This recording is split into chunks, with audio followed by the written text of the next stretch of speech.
దేవుని నామానికి స్తోత్రములు. ఈ ఉదయకాల సమయంలో మీ అందరికీ కూడా నా హృదయపూర్వకమైనటువంటి వందనాలు తెలియజేస్తున్నానండి. ఈ దినము దేవుడు మీతో మాట్లాడుతూ ఉన్నాడు. కొంతమంది అంటారు కదా, దేవుడు నాకు ఏం మేలు చేశాడు, దేవుడి దగ్గరికి నేను వెళ్తున్నాను, మొరపెడుతున్నాను, ప్రార్థన చేస్తున్నాను, కానీ దేవుడు నాకు ఏం మేలు చేశాడు అని కొంతమంది అంటారు. కానీ దేవుడు మేలు చేయక మానడు. నీకు నమ్మకం లేదు, నీకు ఓపిక లేదు, నువ్వు ప్రార్థన చేసుకునేటటువంటి ఆలోచన కానీ తలంపు కానీ ఇష్టము కానీ నీ జీవితంలో అది కలగడం లేదు కనుకనే దేవుడు నాకు ఏం మేలు చేశాడు అని నీవు అంటున్నావు. నువ్వు ప్రార్థన చేసి చూడు, దేవుడు ఎందుకు మేలు చేయడు? దేవుడు మేలు చేయక మానడు. దేవుడు బిడ్డలారా, చూడండి, వాక్యం సెలవిస్తూ ఉంది. కీర్తనలు 21వ అధ్యాయము 2వ వచనములో, అతని మనోభిష్టము నీవు సఫలము చేయుచున్నావు, అతని పెదవులలో నుండి వచ్చిన ప్రార్థన నీవు మానక అంగీకరించుచున్నావు. ఏమండి, తన హృదయంలో ఉన్నటువంటి ఆ యొక్క మాట లేక ఆలోచన, కోరిక నీవు సఫలం చేయుచున్నావు. ఎలా సఫలం చేస్తూ ఉన్నాడు దేవుడు అంటే, అతని పెదవులలో నుండి వచ్చిన ప్రార్థన నీవు మానక అంగీకరించుచున్నావు. తన హృదయంలో ఉన్నటువంటి ఆ యొక్క మాటలు, తన హృదయంలో ఉన్నటువంటి ఆ యొక్క ఆలోచన కావచ్చు, తన హృదయంలో ఏమి కోరుకున్నాడో అది పెదవుల నుండి దేవునికి ఆయన చెప్పుకుంటూ ఉన్నాడు. పెదవులు విప్పుతున్నాడు, అయ్యా నా మనసులో ఇది ఉంది, నా హృదయంలో ఈ బాధ ఉంది, నా హృదయంలో ఈ కష్టం ఉంది, నా హృదయంలో అయ్యో నాకు ఇది కావాలి ప్రవ్వా అని చెప్పుకుంటున్నప్పుడు ఆయన చేసినటువంటి ప్రార్థన దేవుడు అంగీకరించి ఉన్నాడు.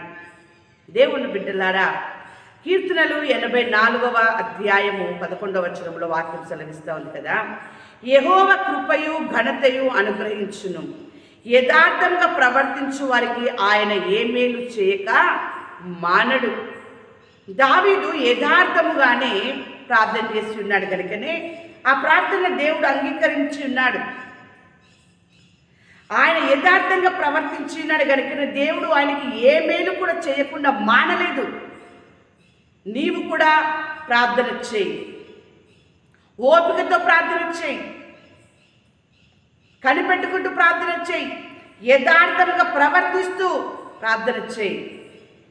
నీవు యథార్థంగా ఉండకుండా దేవుడు నా జీవితంలో, నా కుటుంబంలో ఏ మేలు చేశాడు అంటే అది మేలు చేయడు దేవుడు. ఎందుకంటే నీలోనే యథార్థత లేదు. యథార్థత లేని పాపము నీకును దేవునికి అడ్డుగా ఉన్నప్పుడు నువ్వు ఎంత ప్రార్థన చేసినా కూడా ఆయన వినడు. కానీ యథార్థంగా ప్రవర్తించు వారికి వారు ప్రార్థన చేసింది ఆయన అంగీకరిస్తాడు. అంగీకరించిన విధానమును బట్టి ఆయన ఈ జీవితంలో ఏది కావాలనుకుంటున్నావు, ఏది జరగాలనుకుంటున్నావు, ఏ మేలును కోరుకుంటున్నావో ఆ మేలును చేయక ఆయన మానవుడు. దేవుడు బిడ్డలారా, అలాంటి కృప కలిగిన దేవుడు ఆయన, అలాంటి ఘనత కలిగినటువంటి దేవుడు ఆయన. అలా నువ్వు ఎప్పుడైతే అడుగుతావో యథార్థంగా ప్రవర్తించి దేవుడు నీకు ఘనతనిస్తాడు. దేవుని బిడ్డలారా, నీకు, నీ ఇంటికి, నీ ఇంటి వారందరికీ ఘనతనిస్తూ ఉన్నాడు. దేవుని బిడ్డలారా, చూడండి, వాక్యం సెలవిస్తుంది. యోనా 3వ అధ్యాయము 6వ వచనములో, ఆ సంగతి నెనివే రాజునకు వినబడినప్పుడు అతడును తన సింహాసనం మీద నుండి దిగి తన యొక్క రాజవస్త్రం తీసివేసి గోనెపట్ట కట్టుకొని బూడిదలో కూర్చుండెను. ఆ యొక్క నెనివే పట్టణస్థులు చేసినటువంటి దుర్గత, పాపము దేవుని దృష్టికి అది నీచముగా అనిపించింది, బాధ కలిగింది. పట్టణాన్ని అంతా కూడా నాశనం చేయాలనుకున్నాడు. ఆ సంగతి నెనివే రాజునకు వినబడినప్పుడు, ఏంటి ఈ సంగతి, దేవుడేం చేస్తాడులే, ఆయనతో ఏమవుతుంది, జరుగుతుందో చూద్దాంలే అని అనలే. ఆ మాట విన్నప్పుడు యథార్థముగా తన రాజవస్త్రం తీసివేసినాడు, సింహాసనము నుండి దిగి ఉన్నాడు, గోనెపట్ట కట్టుకున్నాడు, బూడిదలో కూర్చొని ఉన్నాడు, తగ్గించుకొని ఉన్నాడు, దేవుని మాటకు విలువనిచ్చినాడు, దేవుని మాటకి ఆయన వినయము కలిగి ఉన్నాడు, లోబడి ఉన్నాడు. రాజయుడి కూడా సింహాసనం దిగి ఉన్నాడు, రాజవస్త్రమును తీసివేసి ఉన్నాడు, గోనెపట్ట కట్టుకొని బూడిదలో కూర్చొని ఉన్నాడు. నువ్వు రాజువు కాదు కదా, మరి నీవెందుకు తగ్గించుకోలేకపోతున్నావు? నువ్వు దేవుని మాటను ఎందుకు వినలేకపోతూ ఉన్నావు? ఈరోజు నువ్వు తగ్గించుకో, వినయము కలిగి ఉండు, విధేయత చూపించు దేవుని మాటకి. నువ్వు యథార్థంగా ఉండు, నీ జీవితంలో దేవుడు మేలు చేస్తాడు. రాజు జీవితంలో మేలు జరిగింది, ఆ పట్టణమునికి మేలు జరిగింది, ఆ ప్రజలకి మేలు జరిగింది. దేవుని బిడ్డలారా, ఈరోజు నీ కుటుంబంలో మేలు జరగాలి అంటే తగ్గించుకో, దేవుని మాటకు లోబడు, విధేయత చూపించు, యథార్థంగా ప్రార్థన చేయి, యథార్థంగా ప్రవర్తించు. ఉపవాసం చేస్తున్నావు కాదా, ఆ ఉపవాసం యథార్థంగా ఉందా? ఆ ఉపవాస ప్రార్థన యథార్థమైనదేనా? ప్రార్థన చేసినంతసేపు ప్రార్థన చేసి అదే పెద్దవాళ్ళతో ఇష్టానుసారంగా మాట్లాడుతున్నావేమో. యథార్థంగా ప్రవర్తించు, యథార్థంగా మాట్లాడు. నీ జీవితంలో దేవుడు మేలు చేయబోతూ ఉన్నాడు, చేస్తాడు. దేవుని బిడ్డలారా, వాక్యం సెలవిస్తాం. ఇర్మియా గ్రంథం 32వ అధ్యాయం 40వ వచనంలో, నేను వారికి మేలు చేయట మానకుండునట్లు నిత్యమైన నిబంధనను వారితో చేయుచున్నాను. వారు నన్ను విడవకుండునట్లు వారి హృదయములలో నా ఎడల భయభక్తులు పుట్టించెదను. దేవుని బిడ్డలారా, దేవుని యందు భయము భక్తి ఆయన నీ హృదయంలో పుట్టిస్తాడట.